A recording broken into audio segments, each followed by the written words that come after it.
Right now on the Boardwalk Honda Hotline, it's my friend Jason Fitz from Spain and Fitz on ESPN Radio, and he, like all guests, appears via the Boardwalk Honda Hotline as we dive through it all. There's so much going on. There's so many different things I want to kind of hit on and touch on, but I got to ask you, Jay Fitz.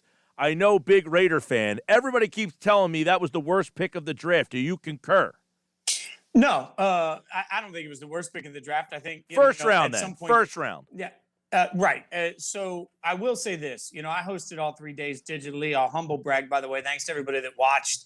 We had 7.8 million people watch just the first night of the draft on the digital shows alone. So huge numbers. And the funny thing is we have a great staff that have put together cut-ups of every single player that you could possibly imagine through the course of the draft. The only time in 3 days they had to say, hold on, we don't have it, is when the Raiders picked Leatherwood in the first round.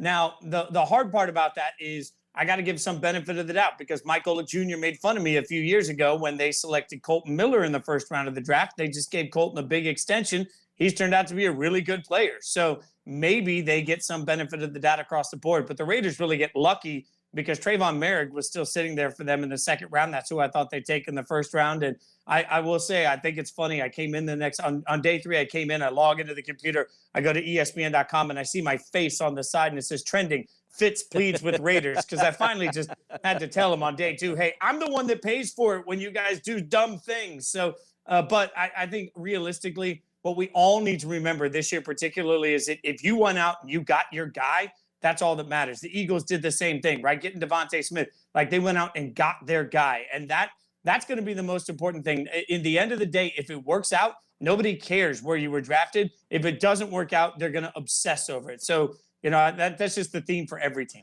That's definitely the case. It's like, hey, 5 years from now, you were either drafted third round in a steal or first round in a bust. And, we look back at these things. And, what I want to get from you is, as you hosted, digitally all 3 days, where was the moment in that first night where it all kind of like got wild and changed? Like, was there that time where you're like, okay, we knew this was going to happen. Oh, that's a little surprising.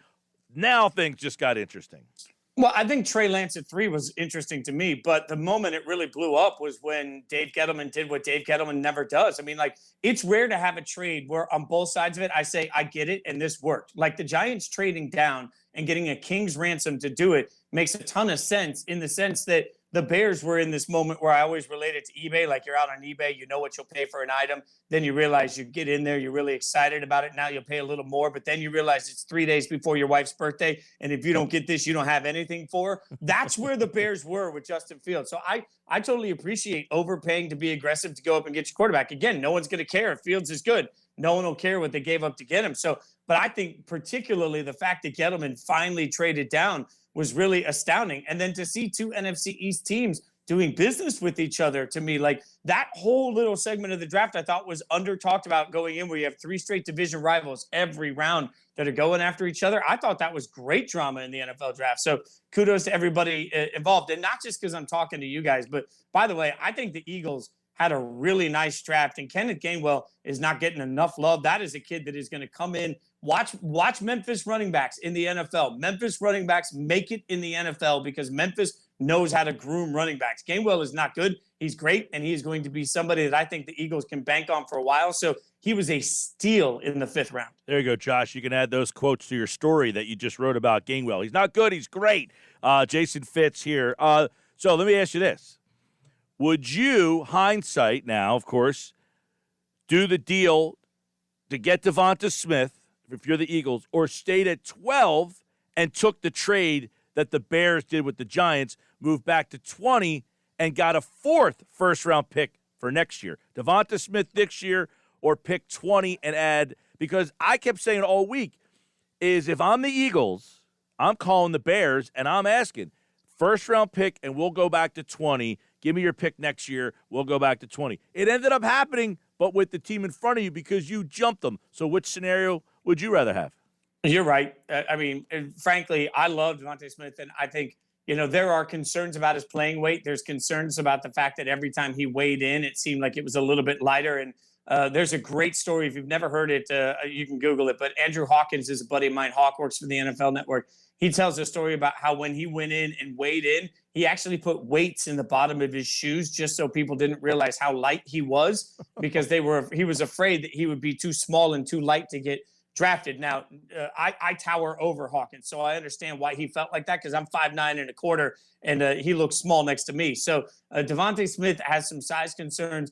I think that the wide receiver position particularly is so deep that you can go back and get a great wide receiver. In fact, I don't know that the Giants even got Kadarius Toney is good, but is he that much better than, for example, Elijah Moore or Rondell Moore? I don't know. So if you have the opportunity to move back, if you're taking a wide receiver, because I think that wide receivers, much like running back now, you can get value all over the place, you move back. I think when I look at the Eagles saying that a really good draft, it's Smith could turn out to be great, but Landon Dickerson is going to be a starter for a long time. Milton Williams is somebody that the guys I talk to love as a pick. Like I said, Gainwell is somebody that I'm really high on. So even Jacoby Stevens at LSU has a real shot to make this roster. So I think they got a lot of value. But that you ask a great question, and the answer is I would have traded down and gotten future equity, especially as weird as this year's draft process was. Yeah, I keep thinking, like, I like the Smith pick. I like what they did. 6, 12, 10. They didn't give a whole heck of a lot. They got a first-round pick next year from Miami. But, man, there's a part of me that wonders if I stayed at 12, would I got another first-round pick and a good player at 20? Maybe I get a receiver there. Maybe I get Kwity Paye, the defensive end. Who knows? All right, that's over with, and we'll have to see how this all plays out. How it all plays out, Aaron Rodgers, is he hosting Jeopardy? Is he playing for another team? Does he just suck it up and play in Green Bay? What say you, Jay Fitz? I think there is zero shot in my mind that the Packers are going to let him go anywhere. And it's not because of Aaron Rodgers. It's because of Jordan Love. I've talked to like 3-4 people that I think are really connected with the Packers organization, and I've gotten different answers from each of them on how the Packers feel about Jordan Love, which tells you that there's an issue. And the one thing that they can't do is have Aaron Rodgers walk now. Jordan Love comes in, doesn't look good, and then there's egg on their face even more so for the pick that they made. There's too much ego involved. The Packers would have to get a quarterback in return that they think can actually bridge the gap until they can start Jordan Love, and even that is going to be a precarious situation at best. So the Packers are going to do what they've done the entire time. Like, the Packers have never cared about what Aaron Rodgers wants or feels. Look at their drafts. But they can also say, hey, guess what? We're coming off back-to-back 13-3 seasons where we built a pretty good roster. Like, we're all talking about the lack of weapons, but last time I checked, those offensive weapons look pretty darn good, in part because of Aaron Rodgers, but also in part because Matt LaFleur is a coach that knows how to get the most out of those sorts of players. So if I'm the Packers organization, I'm slapping Aaron Rodgers on the butt and saying, hey, really love that you're telling us about all your feelings. We'll see you this fall. And if not, you're going to owe us $30 million in guarantees that they can go after from Aaron Rodgers while he decides to retire. I mean, there's just enough ego on both sides to be dug in. And if the Packers are looking at this situation, I don't think they can get anything back that will make the value of Aaron Rodgers okay if Jordan Love can't play. I don't think he's ready. If he's not ready, then Aaron Rodgers is stuck. Yeah, this is a wild situation because, quite frankly, I feel like, Rodgers, man, be an adult here. Like, I get it. Like, I don't understand this whole thing. I don't know. We're in this field where it is very ego-driven and it's very competitive. Yet, I don't know. I feel like you're Aaron Rodgers, dude. Like, you're not getting replaced because of your, has his play in his mind, is his play slipping that he feels that they might want to replace him? Like, is he losing that? Like, that to me is wild that you could be that good and still feel like they drafted a guy to take my job. It's just bonkers to me. And, like, is he afraid if you drafted a guy to take my job that he's not going to land another job? Just keep playing and just keep doing what you're doing. Yeah, and there's a moment, too, where one guy I talked to that I think is pretty well versed on all things 49ers said or all things Packers, I should say, said the one quote he got that really eye-opening for him was that if Aaron Rodgers were to leave the team today, he wouldn't be missed in the building, not just by players and not just by coaches in front office, but also by the locker room. Like, there is a moment here where you got to ask yourself, everybody else in the locker room, there seems to be a disconnect. And Aaron Rodgers used to be really tight with his boys. Watch the Kentucky Derby, right? He's there with guys he played with 5-10 years ago. But I don't know that exists in this current locker room dynamic. So all of it is really interesting. I just think that realistically, there's enough ego involved that I put the dots together. It only makes sense that last year on draft day, they made his life hell. And I think he decided he was going to do the same thing to them this year on draft day as a way to just kick him right back in the no-no places for what they did to him a year before. And there's just too much ego involved in this. But remember, football coaches and football teams have egos too. So I don't think he's going anywhere. All right, Jason Fitz, I want to get your take. Anthony Davis, interesting story to me. Top 5 player in the league, we keep hearing. He's playing. LeBron is not, or he's not back, and this team is still on the verge of playing in the playoff game. So, is Anthony Davis really a quote-unquote franchise-type player? I think he is, but he doesn't look right now. And I think that's also fair to say. Like, you're right that Anthony Davis coming back has not meant some sort of domination on the court, and it hasn't resulted in wins. And it's funny to me that, because we saw AD and LeBron win a championship together just a few months ago, we think all things are going to be rosy. And I've been saying that nonstop. Part of the reason that I'm starting to feel really uncomfortable with my own prediction that everything will be fine is because when they're on the court, like, AD doesn't look like himself, and nothing looks easy right now for him or for the Lakers. And that is the most stunning development, I think, of what we're seeing in the West. Because if you take the time to watch the Jazz and the Suns play, the Nuggets play, like, there's a smoothness to what they're doing. And that's something we saw last year from the Lakers, even though they didn't have as much talent last year as they have this year. The guys are not playing well together. And I think it's a real point, too, that Kyle Kuzma, who's been sort of Mr. Everything and quiet for the Lakers, he'll do whatever he's asked to do. Now we're hearing Kuzma speak out. Like, that tells you that things are just not right. And I don't know that there's an easy fix for them this season, because not only do they have to get back and knock the rust off both AD and LeBron, but they also then have to get some sort of a gel together. And it just doesn't, it's not there. It doesn't look natural. It doesn't look fun. It doesn't look easy. It doesn't look enjoyable. All of the things that we talk about great championship teams, the Lakers have none of it. Yeah, it's weird because, here's a guy drafted number 1 and had a chance to be a leader of a franchise that was an 8 seed, essentially. And that was the best they could do. He went and they won the championship, and it was like, oh, see, like, he really – and now here he is playing by himself, and I'm like, maybe this guy is just like one of those players, like, is a perpetual 8-seed player by himself. That being said, I thought that's interesting because LeBron doesn't want to play in the play-in tournament, and they are a game out of that play-in tournament right now, and LeBron's going to miss the next 2 games. But what we saw yesterday, Nets-Bucks, part 2, Bucks win again. The Sixers are now a game and a half up over the Nets and 3 games over the Bucks.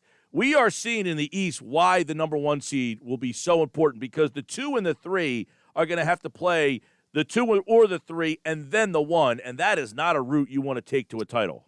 No, you're 1,000% right. And I think that's what we're not talking enough about on the East in general. Like, there's by the time Milwaukee and whoever if it's Milwaukee and Brooklyn, by the time they beat each other up and then they get themselves to that 1 seed matchup, that is going to be something. And I think that we've spent a lot of the year undervaluing the Bucks and what Drew Holiday has meant to that team for sure. But I'll also say that I really believe that we've spent a lot of this year just with our head in the sand on Philly. I mean, and I understand the argument is, well, you got to see it in the playoffs to believe it. But I'll also counter that and say, if that is the argument we're going to make, if it's only about what we've seen in the playoffs, then what are we granting all of this benefit of the doubt to the Nets for? Because we haven't seen Harden do it in the playoffs, but we just forget that narrative right now. And no team with a big 3 has ever won a championship with this lack of continuity going into the playoffs. So they haven't played enough minutes together for me to really believe in Brooklyn at all.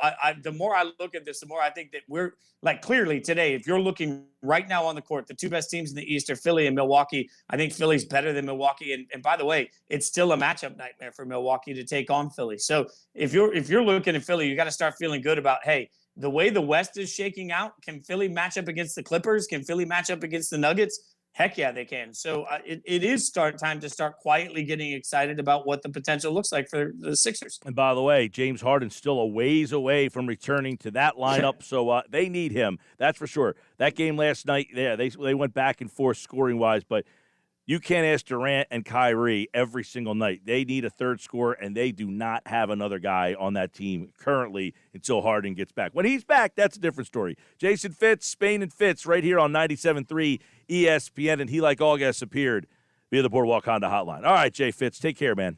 I appreciate it. And remember, they wouldn't need 3 scores if they actually cared about playing defense. But nobody does anymore. Nobody does. Appreciate you, brother. Ben Simmons does. Simmons there's does. the one. There's the one. And Matisse Thybulle, he does too. All right, Jay Fitz, like August, appeared via the Boardwalk Honda hotline.